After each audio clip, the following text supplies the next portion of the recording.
잘 들으십시오. 살아계신 하나님의 말씀입니다. 그런즉 우리가 무슨 말을 하리요? 은혜를 더하게 하려고 죄에 거하겠느냐? 그럴 수 없느니라. 죄에 대하여 죽은 우리가 어찌 그 가운데 더 살리요? 무릇 그리스도 예수와 합하여 세례를 받은 우리는 그의 죽으심과 합하여 세례를 받은 줄을 알지 못하느냐? 그러므로 우리가 그의 죽으심과 합하여 세례를 받음으로 그와 함께 장사되었나니 이는 아버지의 영광으로 말미암아 그리스도를 죽은 자 가운데서 살리심과 같이 우리로 또한 새 생명 가운데서 행하게 하려 함이라. 아멘. 이는 살아계신 하나님의 말씀입니다. 오늘도 우리에게 말씀하신 하나님께 감사합니다. 적지 않은 성도들이 복음 안에서 주어진 자유를 누리지 못하고 율법의 멍에를 지고 살아갑니다. 그 이유는 율법과 복음을 혼동하기 때문입니다. 우리는 지난 시간에 율법과 복음을 구분하는 법을 배웠습니다. 여러분, 율법은 무엇입니까? 율법은 너는 이렇게 행하라. 그러면 살 것이다 입니다. 그래서 율법은 명령과 조건의 형식으로 되어 있습니다. 너는 이렇게 행하라. 명령이죠. 그러면 너는 살 것이다. 조건입니다. 결국 율법은 나하기에 달린 겁니다. 내가 잘하면 복을 받습니다. 그러나 내가 잘못하면 벌을 받습니다. 이게 율법입니다. 반면에 복음은 무엇입니까? 내가 널 위해서 다 했다.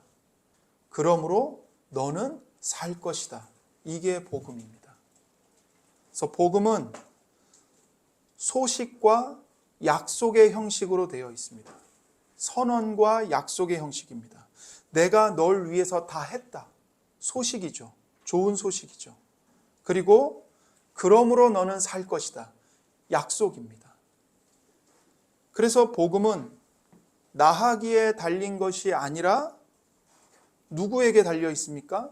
하나님께 달려 있는 겁니다. 하나님께서 다 해주셨습니다.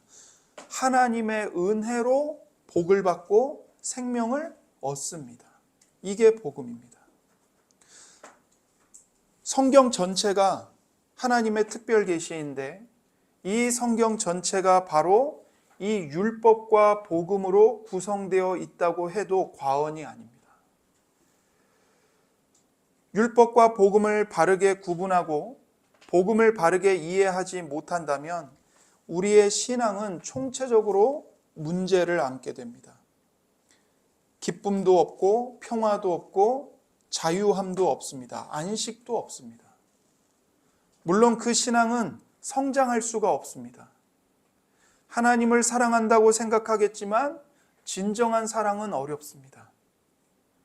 주 안에서 형제 자매를, 이웃을 사랑한다고 생각하겠지만 형제에 대한 사랑도 어렵습니다. 왜냐하면 복음의 은혜로 하나님의 사랑을 맛보지 못하면 우리의 이 부패한 본성은 늘 자기 자랑, 시기와 질투, 우월감과 열등감에 시달릴 수밖에 없기 때문입니다. 그러니까 복음을 모른 채 열심히 종교 생활을 하면 할수록 그 사람은 가장 나쁜 종교인이 되는 겁니다. 예수님이 오셨을 때 예수님을 미워하고 예수님을 죽였던 율법사들, 서기관들, 바리새인들이 그러했죠. 가장 종교 생활에 뛰어났던 유대인들이 예수님을 잡아 죽인 겁니다. 복음의 은혜를 모르면 사람이 가장 나쁜 종교인, 가장 사악한 종교인이 되는 겁니다. 예수님을 잡아다가 죽이는, 강도보다 더 나쁜 인간이 되는 거죠. 그러므로 신앙생활을 제대로 하기 위해서는 우리가 율법과 복음의 차이를 분명하게 구분할 수 있어야 됩니다. 그리고 그것을 통해서 복음의 은혜를 깨달아야 합니다. 맛봐야 합니다. 율법과 복음을 제대로 구분할 때 우리는 내가 누구인지를 바르게 알게 됩니다. 신자의 정체성이 무엇인지를 알게 됩니다. 율법과 복음을 혼동하면 신자는 그리스도 안에 있는 자신이 어떤 사람인지, 어떤 존재인지를 결코 제대로 알 수가 없습니다.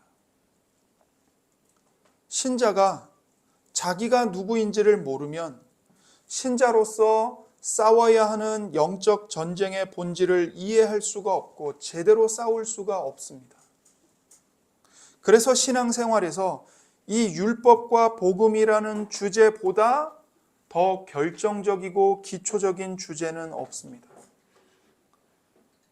여러분, 어떤 분들에게는 이 설교가 어려울 수 있습니다. 그러나 하나님께 기도하면서 하나님께 은혜를 구하면서 집중해서 이 설교 말씀을 들으셔야 합니다. 그러면 저와 여러분의 믿음과 삶에 큰 유익이 주어질 것입니다. 하나님이 약속하신 진정한 자유를 누리게 될 것입니다. 우리가 지난주일 설교를 바르게 듣고 온전히 이해했다면 우리 마음에는 두 가지 반응이 자연스럽게 나타날 것입니다. 첫 번째 반응은 우리 마음에 하나님을 향한 기쁨이 샘솟는 겁니다. 율법과 복음의 차이를 분명하게 구분하고 복음을 깨달으면 우리는 하나님을 즐거워하게 됩니다. 왜 그렇죠? 더 이상 신앙생활과 삶이 나하기에 달린 것이 아니기 때문에 그렇습니다. 하나님의 은혜로 하나님이 책임져 주시겠다고 약속하십니다. 그러니 무슨 일을 당하든 누구를 만나든 어떤 곳에 던져지든 우리는 하나님을 즐거워할 수 있습니다. 하나님을 즐거워함으로써 하나님을 영화롭게 하는 것을 갈망하게 됩니다. 그것이 나의 제일 최고의 소원이 됩니다. 한마디로 하나님을 예배하는 기쁨이 우리 마음에 벅차오릅니다. 그리스도께서는 우리를 자유케 하려고 십자가에서 죽으시고 우리에게 자유를 주셨습니다. 그 자유는 우리를 율법의 멍에에서 벗어나게 하신 자유입니다. 그러니 우리는 하나님께 예배하러 나아갈 때마다 기뻐하고 즐거워하는 것이 마땅한 일입니다. 이제 더 이상 내 영원한 운명은 나하기에 달린 것이 아닙니다. 나도 나를 자신할 수 없습니다. 나약한 내가 어떻게 내 영원한 운명과 구원을 책임질 수 있겠습니까? 내 영원한 운명은 그리스도께서 나를 위해서 행하신 일에 근거합니다. 그리스도께서 나를 위해서 행하신 일은 영원히 변하지 않습니다. 이것이 사실이라면 우리는 예배 때마다 하나님을 기뻐하면서 선하신 하나님께 나아가야 마땅합니다. 저는 우리 모두가 기쁨으로 하나님을 예배하기를 소원합니다. 하지만 여러분, 유사품을 주의하십시오. 이런 기쁨을 억지로 만들어내는 예배가 오늘날 얼마나 많은지 모릅니다. 복음의 은혜를 선명하게 가르치지 않으면서 음악과 조명과 퍼포먼스로 감동적인 이야기로 기쁨의 모조품을 억지로 만들어내려는 시도를 우리는 경계해야 합니다. 두 번째 반응은 이것입니다. 정말 그렇다면 율법은 무슨 소용이 있습니까? 은혜로 구원받았으면 마음대로 살아도 된다는 말입니까? 이런 질문이 우리 마음에 자연스럽게 나옵니다. 바울 사도는 복음을 제대로 설명을 해 주었을 때 이런 반론이 제기될 것을 알았습니다. 그것이 오늘 우리가 읽은 1절에 나타납니다. 로마서 6장 1절입니다. 그런즉 우리가 무슨 말을 하리요? 은혜를 더하게 하려고 죄에 거하겠느냐? 바울이 앞에 5장에서 죄가 더한 곳에 은혜가 넘쳤다고 말했습니다. 그러자 그 말을 듣고 사람들이 이렇게 말하는 겁니다. 그러면 은혜를 더하게 하기 위해서 여전히 죄 가운데 머물러 있어야 합니까? 이런 질문을 하는 거죠. 한마디로 이신칭의 복음에 대해 이의 제기를 하는 겁니다. 이의 제기를 하는 거예요. 당신 말대로라면 우리가 은혜를 더하게 하려고 죄 가운데서 살아야겠네요. 이에 대해 사도는 2절에서 단호하게 그럴 수 없다라고 대답합니다. 그 이유는 우리가 죄에 대해서 죽었기 때문입니다. 2절입니다. 그럴 수 없느니라 죄에 대하여 죽은 우리가 어찌 그 가운데 더 살리오. 바울은 신자는 죄에 대해서 죽었다라고 말합니다. 이것이 신자의 정체성입니다. 신자의 정체성이 뭐라고요? 죄에 대해서 죽은 사람. 그 사람이 신자입니다. 신자는 죄에 대해서 죽었다라는 말이 무슨 뜻입니까? 이걸 정확하게 이해하려면 먼저 이 말씀에 대한 세 가지 주요 오해들을 먼저 우리가 알아야 합니다. 이 신자가 죄에 대해서 죽었다라는 말에 세 가지의 오해가 있습니다. 첫 번째 오해는 신자는 죄에 대해서 죽었다라는 말을 어느 경지에 도달한 신자는 더 이상 죄를 짓지 않는다는 말로 잘못 이해하는 것입니다. 그러니까 비상한 은혜를 받았다거나 어느 정도의 수준에 오른 신자는 죄를 짓지 않는다고 주장합니다. 이것을 완전주의라고 합니다. 완전주의. 이 완전주의는 교회 역사 속에서 덜어 나타났던 건전하지 못한 가르침입니다. 완전주의자들은 요한일서 3장 9절을 근거로 바울의 말을 해석합니다. 그래서 신자의 마음과 몸이 죄의 영향으로부터 완전히 자유하게 되고 죄를 완전히 짓지 않는 수준에 이를 수 있다고 주장했습니다. 요한일서 3장 9절입니다. 하나님께로부터 난 자마다 죄를 짓지 아니하나니 이는 하나님의 씨가 그의 속에 거함이요 그도 범죄하지 못하는 것은 하나님께로부터 났음이라. 여러분 이 구절만 보세요. 완전주의자들의 주장이 맞는 것 같죠? 하나님께로부터 난 자마다 뭘 안 한다고요? 죄를 안 짓는데요. 범죄하지 못한대요. 이것만 보면 완전주의가 맞는 것 같아요. 그러나 우리가 이것을 잘 이해해야 됩니다.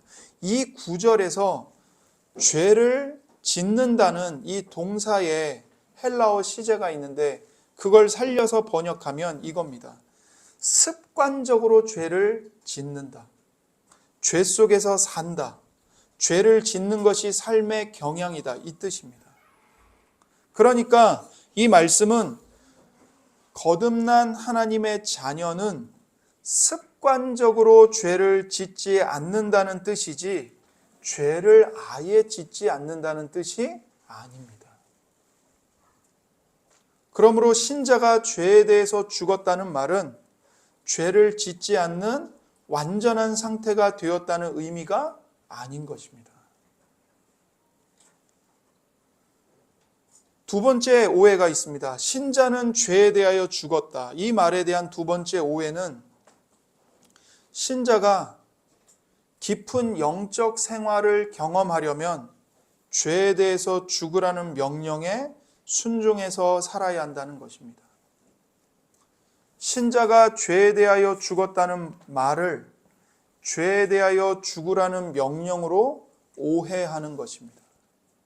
그러나 이 말씀은 죄에 대하여 죽으라는 명령이 아닙니다.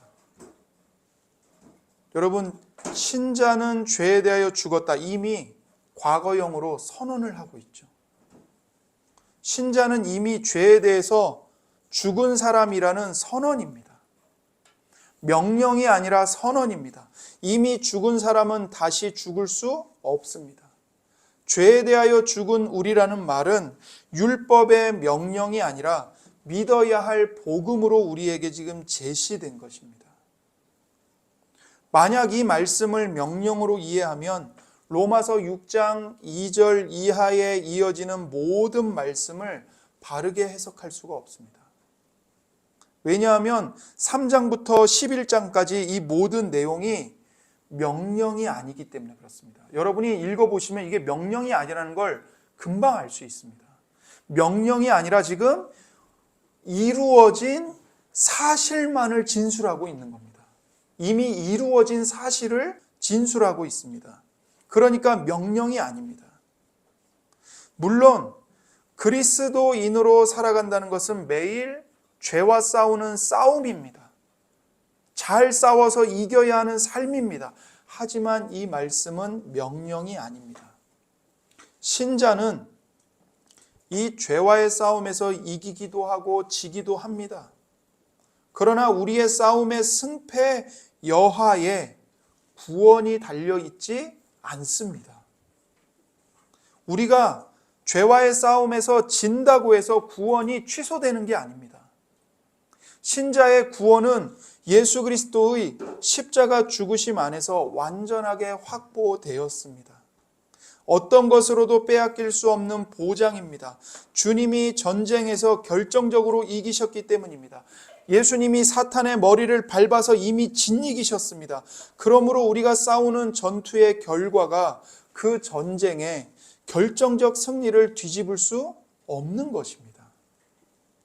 만일 우리의 구원과 영적 생활의 은혜가 우리 자신의 싸움의 승패에 달린 문제라면 우리는 복음 안에서 안식을 누릴 수가 없습니다.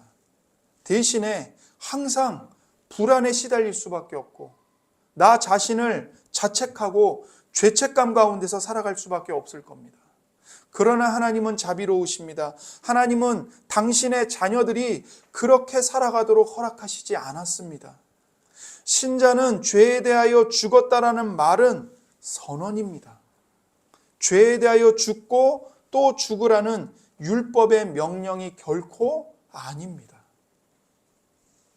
우리는 이미 죄에 대하여 죽은 사람들입니다. 그렇다면 신자가 죄에 대해서 죽었다는 말은 무슨 뜻일까요? 우리는 나는 예수님을 믿는데 내가 죄에 대해서 과연 죽은 적이 있는가?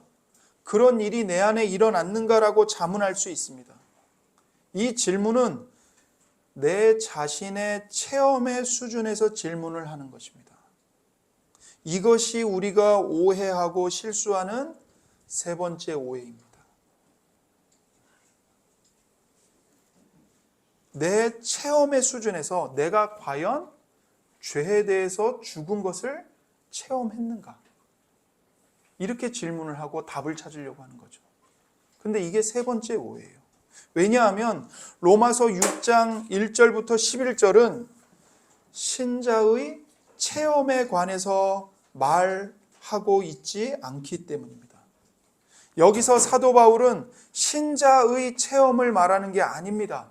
바울은 신자의 체험 대신에 그리스도께서 행하신 일, 그리스도 안에서 우리에게 일어난 일을 말하고 있습니다.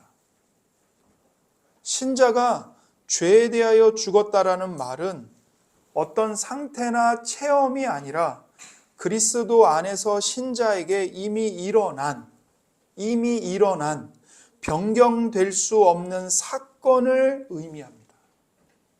신자의 체험이 아니라 일어난 사건, 일어난 사실을 말하고 있는 겁니다. 여러분, 내가 느끼지 못했다고 해서 어떤 일이 일어나지 않은 것은 아닙니다. 하늘에 먹구름이 가득 꼈다고 해서 해가 안 뜬 게 아니죠. 내가 해를 보지 못할 뿐이지, 햇살을 받지 못할 뿐이지 해는 여전히 떠 있습니다. 우리가 신자인데 여전히 죄에 넘어지고 실패합니다. 나는 왜 이렇게 살지? 나는 믿음이 왜 이것밖에 안 되지? 내 의지는 왜 이것밖에 안 되지? 내 사랑은 왜 이것밖에 안 되지? 실패하는 경험을 하면서 살아요. 그러나 성경은 우리의 경험에도 불구하고 예수님이 우리를 위해 행하신 일이 우리 안에서 이미 일어났다고 선언하고 있습니다. 예수님을 믿는 신자를 향해 너는 이미 죄에 대하여 죽은 자다. 이 사실을 말해줍니다. 이 사실이 복음의 객관적인 내용입니다. 신앙이 바르게 성장하려면 복음을 들어야 합니다. 적지 않은 참된 신자들이 내가 주님을 얼마나 사랑하는가, 나는 왜 주님을 사랑하지 못하는가, 이것을 생각하면서 자책합니다. 그런데 우리는 내가 주님을 얼마나 사랑하는가 보다 주님이 나를 얼마나 사랑하시는가에 초점을 맞춰야 합니다. 내가 주님을 얼마나 사랑하는가가 아니라 이 벌레 같은 나를 주님이 얼마나 사랑해 주시는가, 여기에 초점을 맞춰야 돼요. 주님이 여러분과 저를 얼마나 사랑하시는가에 초점을 맞추어야 합니다. 이것이 복음입니다. 주님의 십자가에 나타난 하나님의 사랑을 주목할 때 내 속에서 하나님을 향한 사랑이 흘러나오는 것을 경험하게 됩니다. 여러분, 신앙생활에서 우리가 승리하는 비결은 주님을 묵상하는 것이지 나를 묵상하는 게 아닙니다. 나를 사랑하사 나를 위하여 자기 몸을 버리신, 십자가에서 자신을 희생하신 하나님의 아들 예수 그리스도의 사랑에 잠길 때 우리는 비로소 죄를 싫어하고 버리게 됩니다. 신앙이 성숙해지려면 하나님이 예수 그리스도 안에서 너를 위해 모든 것을 다 이루셨다는 복음에 주목해야 합니다. 복음에 주목해야 합니다. 그렇지 않고 이렇게 하면 복 받는다, 이렇게 하면 결혼 생활과 직장과 사업에서 성공할 수 있다, 이런 율법의 메시지를 반복해서 들으면 우리의 신앙은 자라지 않습니다. 우리의 신앙은 오직 복음을 통해서 은혜를 받고, 복음을 통해서 자유를 누리고, 복음을 통해서 기쁨으로 순종하여 바르게 성장할 수 있습니다. 신앙은 의지의 순종이 아니라 믿음의 순종으로 자라납니다. 신자는 죄에 대하여 죽은 사람입니다. 이것이 신자의 정체성의 첫 번째입니다. 두 번째는 뭘까요? 신자는 그리스도와 연합한 자입니다. 신자의 정체성.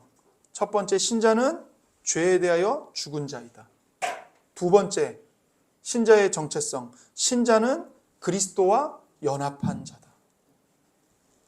로마서 6장 3절부터 11절은 신자는 죄에 대해서 죽었다는 말을 설명하는 내용입니다. 그런데 이것을 바울이 어떻게 설명하냐면 그리스도와의 연합이라는 교리로 설명합니다.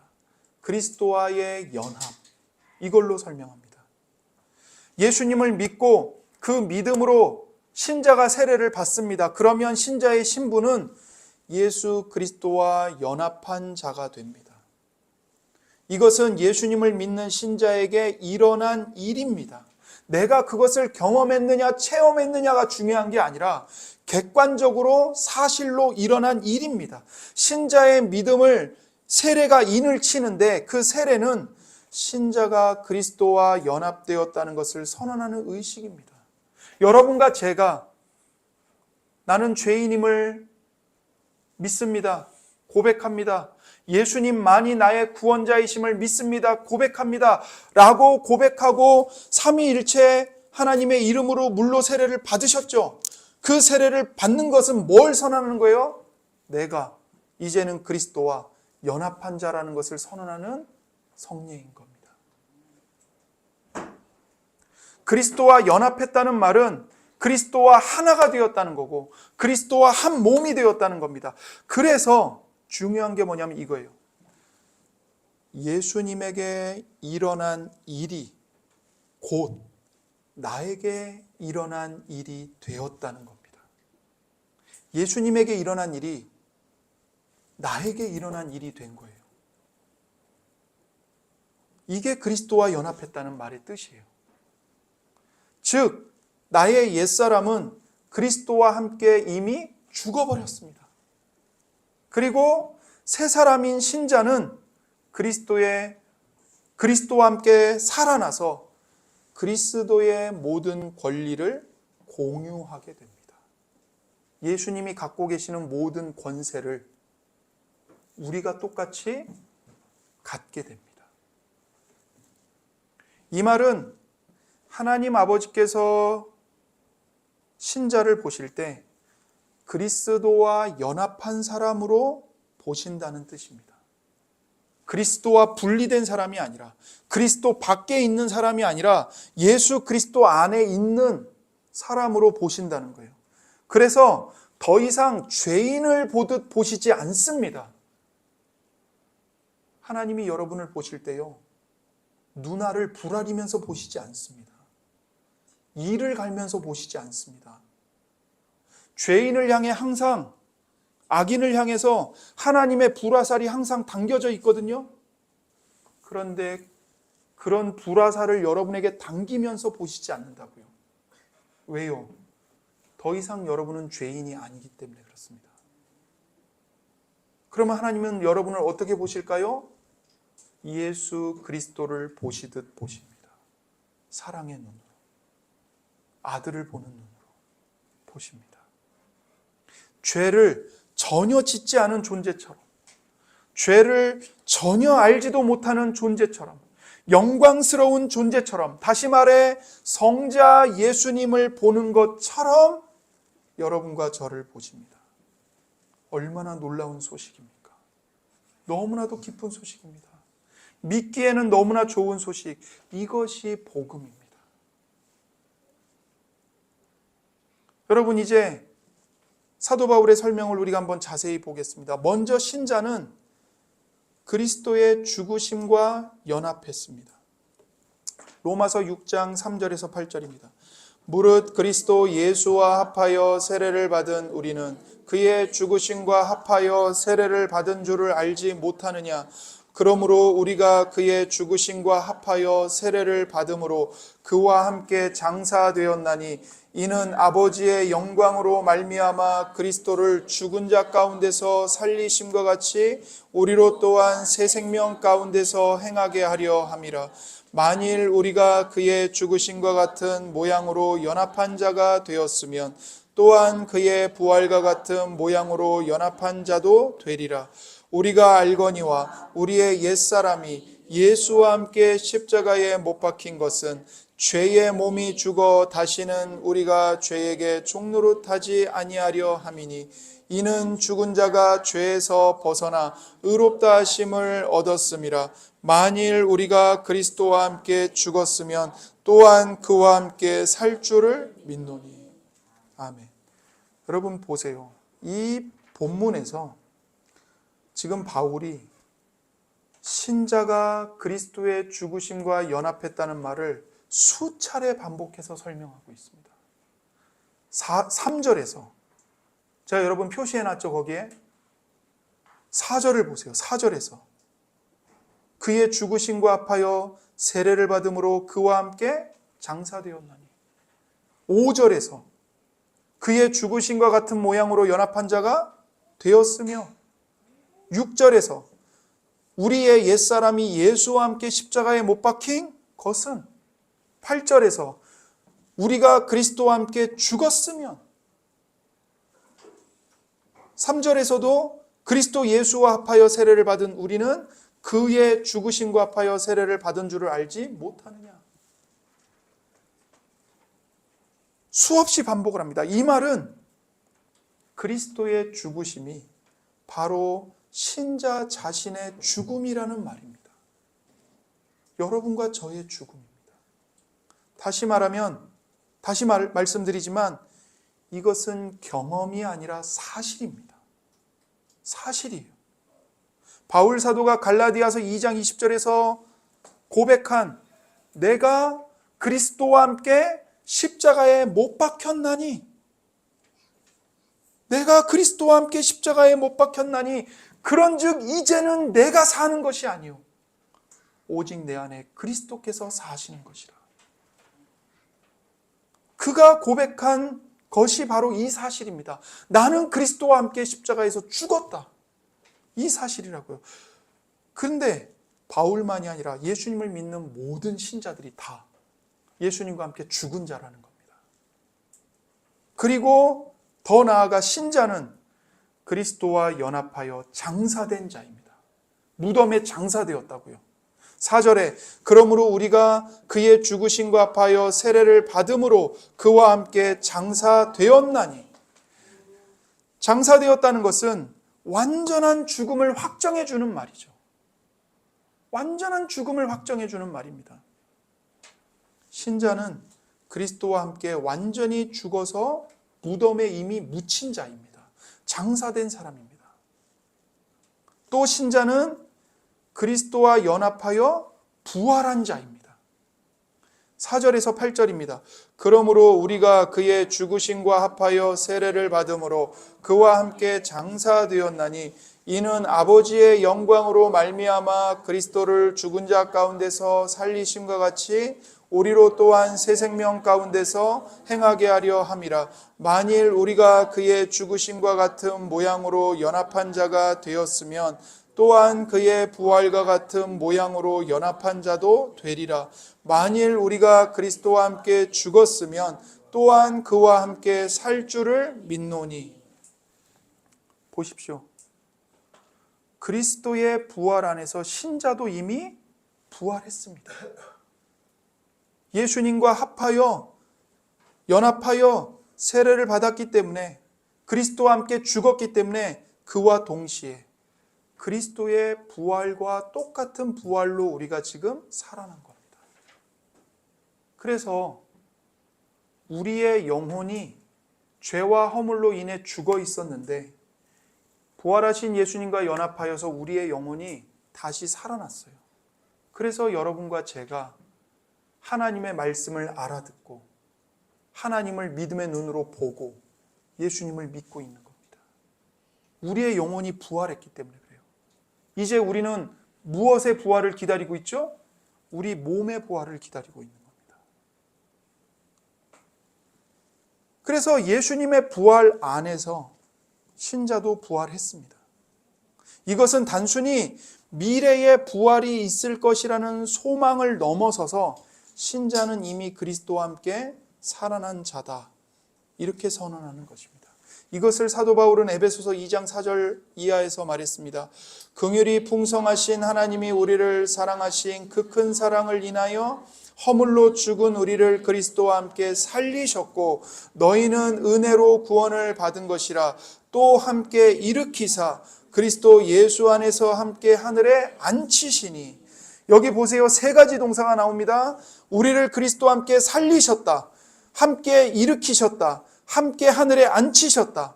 그런데 이 세 가지 동사의 시제가 헬라어로 보면 다 과거 시제입니다. 이미 끝난 사건입니다.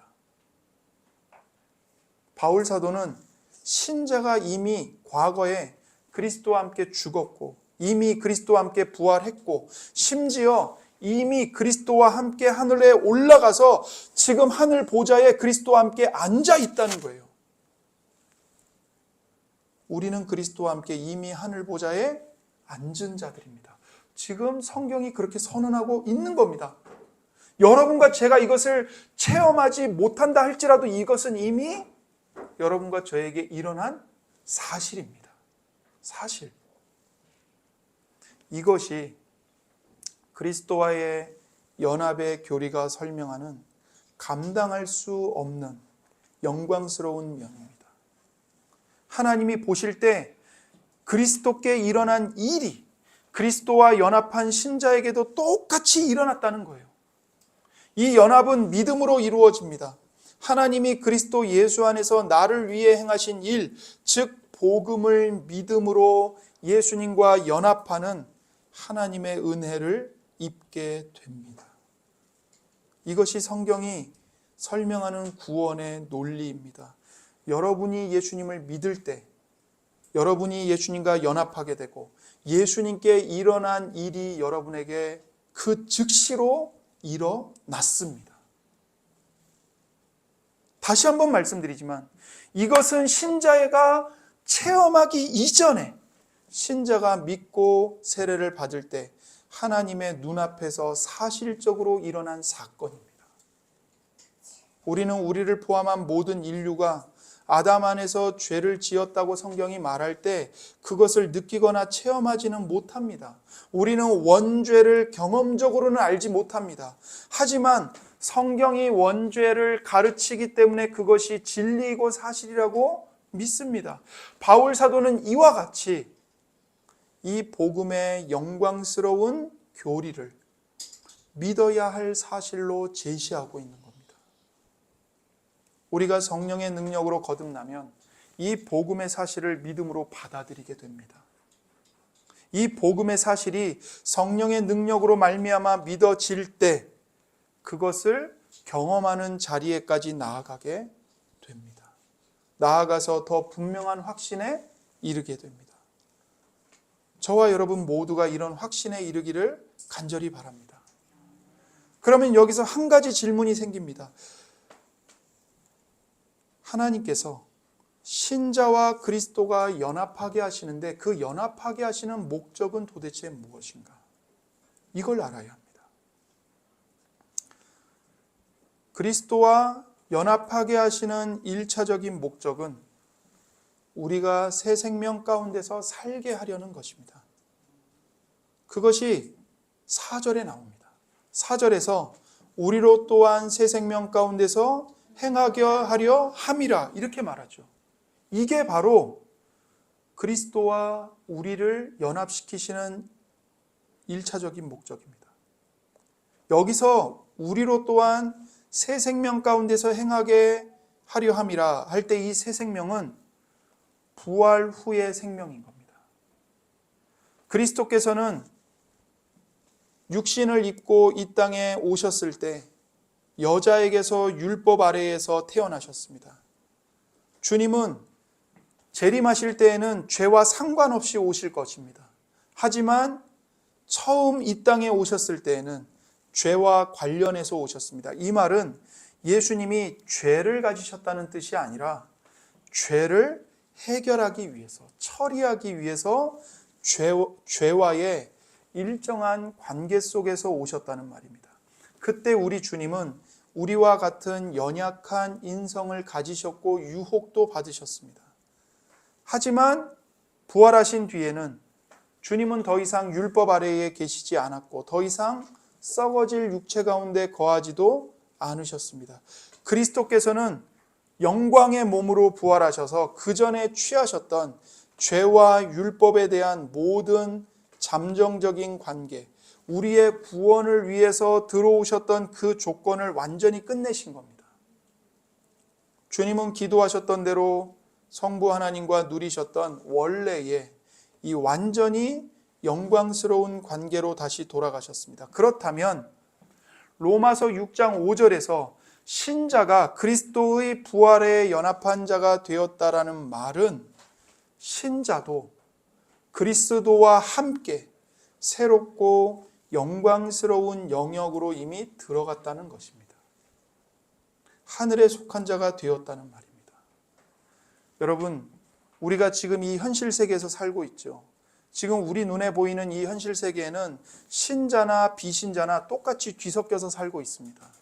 그런데 성경은 뭐라고 선언하냐면 예수님을 믿는 신자, 예수님의 죽으심과 부활에 연합한 신자는 전혀 다른 세계에 들어가서 살고 있다는 거예요. 예수님을 믿는 저와 여러분은 현실 세계에서 살고 있지만 우리가 속한 세계는 완전히 다른 세계에 속해 있는 겁니다. 같은 시공간 안에 있지만 불신자들이 속한 세계는 죽음과 죄와 저주가 지배하는 세계예요. 그러나 예수님을 믿는 신자가 속한 세계는 하나님과 사랑과 은혜와 진리가 지배하는 다스리는 세계입니다. 성경이 이것을 분명하게 얘기해요. 이걸 뭐라고 표현하냐면 하늘에 속한 자가 됐다는 거예요. 하늘에 속한 자가 되었다. 예수님과 함께 하늘 보좌에 지금 우리가 앉아 있다. 이 말은 우리가 비신자들과 완전히 다른 세계에 속하여 살아가고 있다. 이것을 우리에게 강조하고 있는 겁니다. 바울은 그것을 새 생명 가운데서 행한다라고 말하고 있는 겁니다. 새 생명 가운데서 행하고 있다, 우리가. 완전히 다른 생명이 다스리는 세계에 살아가고 있다. 이렇게 말하고 있다고요. 그래서 바울 사도는 새 생명 가운데 행한다는 것을 두 가지로 지금 설명하고 있는 겁니다. 11절에서 하나는 죄에 대하여 죽는 것입니다. 또 하나는 하나님께 대하여 사는 것입니다. 그래서 신자는 부활하고 하늘로 올라가신 그리스도처럼 이미 죄에 대해서 죽었고 하나님을 향해서 살아난 자입니다.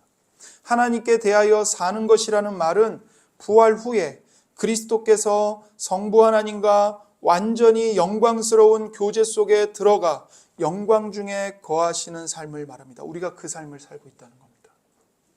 11절을 함께 보겠습니다. 이와 같이 너희도 너희 자신을 죄에 대하여는 죽은 자요 그리스도 예수 안에서 하나님께 대하여는 살아있는 자로 여길지어다. 이 말씀은 일종의 권면입니다. 여기서 여기라는 말은 심리적인 설득이나 자기 최면을 걸라는 말이 아닙니다. 그 일이 이미 그리스도 안에서 그리스도의 죽으심과 부활 안에서 신자에게 일어났기 때문에 그렇게 여기라는 것입니다. 사실이기 때문에 그 사실을 바탕으로 생각하라는 겁니다. 이것은 죄에 대해 죽으라는 명령이 아닙니다. 또는 하나님께 대하여 살라는 명령도 아닙니다. 그리스도 안에서 이미 그렇게 된 것을 알고 믿으라는 것입니다. 사실 이 말씀은 신자의 체험이나 느낌과는 정반대입니다. 신자도 현실적으로 죄를 짓습니다. 저도 죄를 짓습니다. 여러분도 죄를 짓습니다. 그러나 여기서 여기라고 그렇게 믿음으로 받아들이라고 말하는 것은 아브라함이 믿은 것처럼 믿으라고 말하고 있는 것입니다. 아브라함이 믿은 것처럼 믿어라. 여러분, 아브라함이 뭘 믿었죠? 로마서 4장 19절입니다. 그가 100세나 되어 자기 몸이 죽은 것 같고 사라의 태가 죽은 것 같음을 알고도 믿음이 약하여지지 아니하고 믿음이 없어 하나님의 약속을 의심하지 않고 믿음으로 견고하여져서 하나님께 영광을 돌리며. 이게 아브라함의 믿음이에요. 그가 100세나 되어가지고 자기 몸이 이미 죽었다는 걸 알아요. 사라의 태가 이미 죽었다는 걸 알아요. 우리 둘은 더 이상 자식을 낳을 수 없다는 것을 경험하고 있고 체험하고 있고 알고 있다고요. 그런데 그럼에도 불구하고 그의 믿음은 약해지지 않았어요. 믿음이 없어서 하나님의 약속을 의심하지 않았어요. 오히려 하나님의 말씀에 뿌리를 박고 견고하게 믿었다고요. 아브라함이 체험하고 느낀 것은 더 이상 자식을 낳을 수 없는 죽은 몸이었습니다. 그러나 하나님은 아브라함에게 아들을 낳을 것이라고 약속하십니다. 아브라함은 그 약속을 견고하게 믿었고 그 약속은 실제로 이루어졌습니다. 그래서 이삭이 태어났죠. 이와 똑같이 우리도 내가 지금 여기서 뭘 체험하고 있고 뭘 느끼고 있든 간에 상관없이 우리도 이미 그리스도 안에서 그리스도의 죽으심과 부활 안에서 죄에 대하여 죽었고 하나님께 대하여 살아있는 자라는 사실을 믿음으로 받아들이라는 것입니다. 내 느낌과 체험이 중요한 게 아니라는 겁니다. 이제 더 이상 죄는 신자를 주관하지 못합니다. 율법과 상관없이 구원을 받는 것이라면, 죄가 더한 곳에 은혜가 더욱 넘치는 것이라면, 그러면 이제 마음대로 죄를 짓고 살아도 되겠네요? 그게 아니라 바울은 이 질문에 대해서 14절에서 답합니다. 6장 14절입니다. 죄가 너희를 주장하지 못하리니 이는 너희가 법 아래에 있지 아니하고 은혜 아래에 있음이라. 죄가 너희를 주장하지 못하는데 어떻게 죄 가운데 살 수 있느냐 이 말입니다. 말도 안 된다는 것입니다. 죄가 너희를 주장하지 못한다는 것은 죄가 너희를 다스리지 못한다는 거예요. 죄가 너희의 왕이 아니라는 것입니다. 그리스도와 연합한 신자에게 바꿀 수 없는 명확한 사실이 이루어졌어요. 죄가 여러분을 더 이상 주장할 수 없습니다. 그리스도께서 신자를 주관하십니다. 그런데 어떻게 동시에 죄가 신자를 주관할 수 있겠습니까? 불가능한 일입니다. 그리스도께서 십자가에서 죽으신 것이 변할 수 없는 사실인 것처럼 죄가 신자를 주관할 수 없다는 것도 복음 안에서 변할 수 없는 사실입니다. 죄가 죄에 대하여 죽은 신자를 주관할 수 없는 이유는 무엇일까요? 신자가 법 아래 있지 않고 은혜 아래 있기 때문입니다. 법이 있어야 죄가 있는데 신자가 법 아래 있지 않고 은혜 아래 있어요. 그러니까 죄가 더 이상 그 신자를 주관할 수가 없는 겁니다. 14절 이는 너희가 법 아래 있지 아니하고 은혜 아래에 있음이라. 사람은 율법 아래에 있든지 은혜 아래에 있든지 둘 중 하나입니다. 율법 아래에 있는 삶은 하나님 앞에 인정받기 위해 끊임없이 자기 행위와 공로에 의존합니다. 그를 지배하는 것은 율법입니다. 그에게는 쉼이 없습니다. 율법 아래에 있는 삶은 의지가 강해서 율법의 명령들에 대한 순종을 잘 지켜나가는 소수의 사람들에게는 자만과 자기의의 열매를 맺게 합니다. 하지만 의지가 약해서 순종하기 힘들어하는 다수의 사람들, 저 같은 사람들에게는 절망감을 안겨줄 뿐입니다. 좌절감만을 가져다 줘요. 뿐만 아니라 침체에서 벗어나지 못하도록 얽어매는 족쇄가 됩니다. 결국 모두 다 자기 행위에 의존해서 살게 되는 겁니다. 이게 율법 아래에서 사는 삶입니다. 그러나 신자는 이제 은혜 아래에서 살아가는 사람입니다. 그는 자기 행위와 공론에 의존하지 않습니다. 자기의 알량한 선행 따위로 하나님의 사랑을 받아내려고 하지 않아요. 비록 그의 영적 삶에는 죄를 이길 때도 있고 죄에게 질 때는 더 많지만 그것들에 의존해서 하나님께 나아가지 않습니다. 신자는 언제나 그리스도와 연합한 자이고 하나님이 자신을 보실 때 예수님을 보시듯 보신다는 사실을 압니다. 하나님이 자기를 예수님만큼 아름답고 존귀한 자로 보신다는 것을 압니다. 이 은혜의 영광을 알기 때문에 신자는 하나님의 영광과 하나님의 이름을 생각하면서 살아가는 겁니다. 신자는 영광스러운 하나님의 자녀의 신분과 지위를 인식합니다. 그렇기 때문에 그 영광스러운 위치를 즐거워하고 감사하면서 살아가는 사람입니다. 비록 넘어지고 범죄할지라도 그리스도 안에서 자신이 선물로 받은 그 영광스러운 신분은, 하나님의 자녀된 신분은 변할 수 없고 빼앗길 수 없는 것임을 그는 압니다. 그렇기 때문에 은혜 아래에서 살아가는 삶에는 자유와 기쁨이 있습니다. 용서와 긍휼이 있습니다. 안식과 평화가 있습니다. 은혜 아래에서 살아가는 삶은 하나님이 그리스도 안에서 나를 위해 행하신 일 안에서 만족하며 쉼을 얻는 삶입니다. 내가 행한 것으로 뿌듯함을 느끼는 삶이 아니고 예수님이 나를 위해 행하신 일로 뿌듯함을 삼고 만족을 누리며 쉼을 얻으며 사는 삶인 것입니다. 신자는 율법 아래에 있는 자의 침체와 절망감과 무력감에서 이미 구원을 받은 사람입니다. 우리는 그리스도 안에 있는 새 사람으로서 죄에 대하여 죽었습니다. 죄와는 아무 상관도 없습니다. 비록 죄가 우리의 이 죽을 몸에 남아 있어서 우리가 이 몸 안에서 사는 동안에는 죄와 싸워야 합니다. 하지만 죄는 더 이상 우리를 사망 아래로 끌고 내려갈 수 없습니다. 죄의 지배 아래 결코 우리를 끌고 갈 수 없습니다. 그것을 우리가 알기 때문에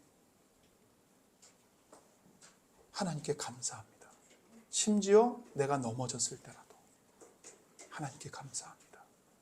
심지어 내가 잘못해서 매를 맞을 때조차도 하나님께 감사합니다. 왜죠? 그 매는 나를 정죄하시는 매가 아니고 나를 지옥으로 던지시기 위한 매가 아니라 도리어 나를 바로잡으시고 나를 하나님의 자녀로 훌륭하게 키우시기 위한 사랑의 징계라는 것을 알기 때문에 하나님께 감사합니다. 죄가 다시는 우리를 주관할 수 없습니다. 죄는 다시 우리의 영혼을 파멸시키지 못합니다. 그것은 불가능합니다. 죄는 우리의 구원과 우리의 궁극적인 운명에 아무 영향을 미치지 못합니다. 구원받은 신자가 가지는 영광이 여기 있습니다. 그리고 신자가 기뻐해야 할 이유도 여기 있습니다. 죄에 대하여 죽고 하나님에 대하여 사는 것이 자신에게 일어난 일인 줄을 알고 그것을 누리는 것입니다. 복음은 나의 행함과 상관없이 하나님이 예수님을 통해 우리에게 구원을 허락하신다는 사실입니다. 이런 복음의 내용을 이해한 사람이, 이런 구원의 은혜를 참으로 받은 사람이 과연 죄 가운데 사는 것을 당연하게 여길 수 있을까요? 그것은 불가능합니다. 비록 신자가 죄 가운데 넘어질 수 있지만 그의 존재는 하나님의 은혜 아래 있기 때문에 죄가 주장할 수 없고 자유라는 이름 아래 마음대로 죄를 짓고 살 수 없습니다. 은혜 받았으니까 이제 내 마음대로 살자. 뭘 해도 천국 간대. 그러니까 힘들게 10계명 이런 거 지킬 필요 없어. 구원받은 신자는 그럴 수가 없다고요. 진짜 구원받은 신자는 이미 죄에 대하여 죽었고 하나님께 대하여 살아있는 사람이기 때문입니다. 이것이 신자의 정체성입니다. 이것이 예수님을 믿는 여러분과 저의 정체성입니다. 이것을 절대로 잊지 마십시오. 여러분과 저는 이미 죄에 대하여 죽었고 하나님께 대하여 살아있는 사람들입니다. 그러니 넘어졌다고 좌절하지 마십시오. 넘어진 그 자리에 주저앉아 있지 마십시오. 예수님의 십자가를 붙들고 넘어진 자리에서 다시 일어나 예수님과 함께 걸어가시기 바랍니다. 하나님의 자녀답게 서로를 사랑하며 새 생명 가운데서 살아가시기를 바랍니다. 우리 이 시간 함께 기도하겠습니다. 주님, 우리에게